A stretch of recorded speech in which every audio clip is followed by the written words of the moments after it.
E aí, imagina a seguinte situação: riqueza absoluta, tipo montanhas de ouro cintilante mesmo.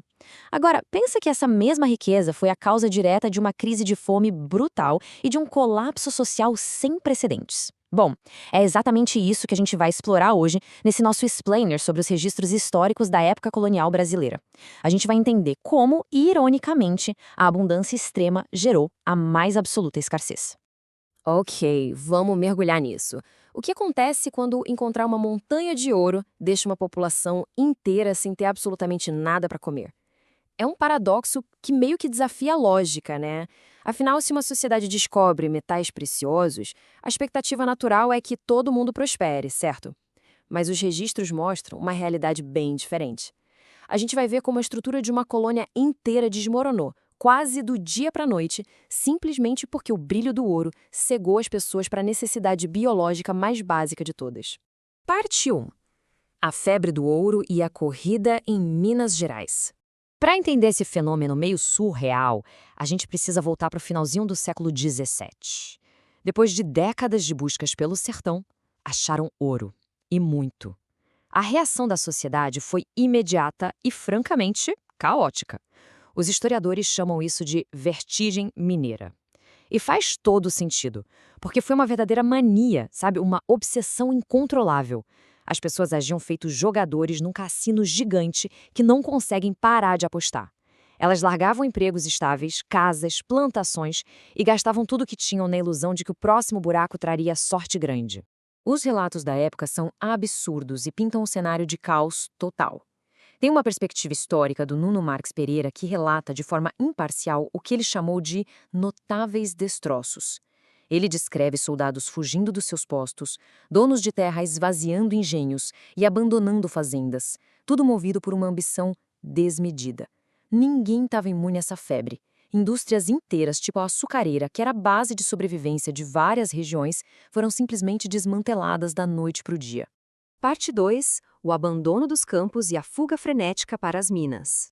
Isso ilustra brilhantemente o contraste daquele momento, marcando a hora exata em que a tragédia ganha forma. A transição dessa economia agrícola por uma economia puramente extrativista teve um impacto físico brutal. De um lado, você tem uma atividade frenética com dezenas de milhares de pessoas se amontoando nos rios e cavando sem parar.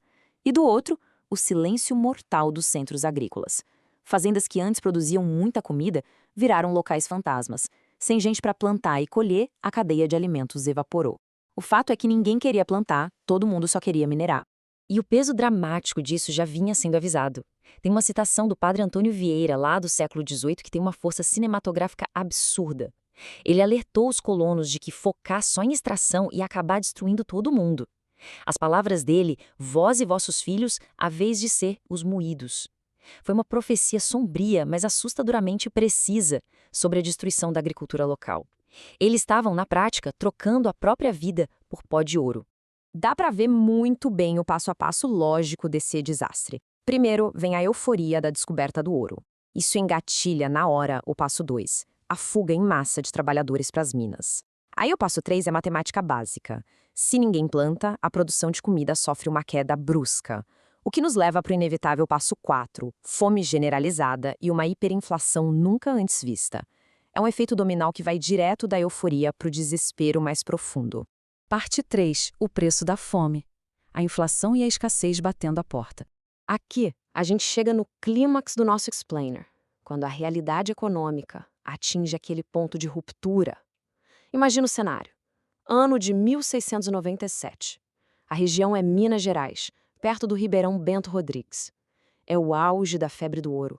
A produção de metal é colossal, mas a de comida, literalmente zero. O pessoal estava acampado com sacos de ouro nas mãos, mas com os estômagos roncando. A descoberta do ouro inflacionou tudo, gerando um verdadeiro surto de fome no meio de tanta riqueza.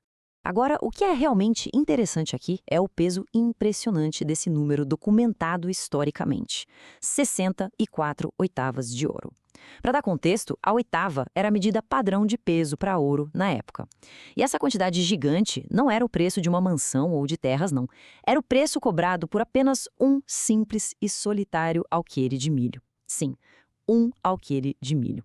A escassez era tanta que o alimento mais básico da dieta passou a valer uma verdadeira fortuna. Esses dados rápidos ajudam a gente a sentir o tamanho daquela hiperinflação louca.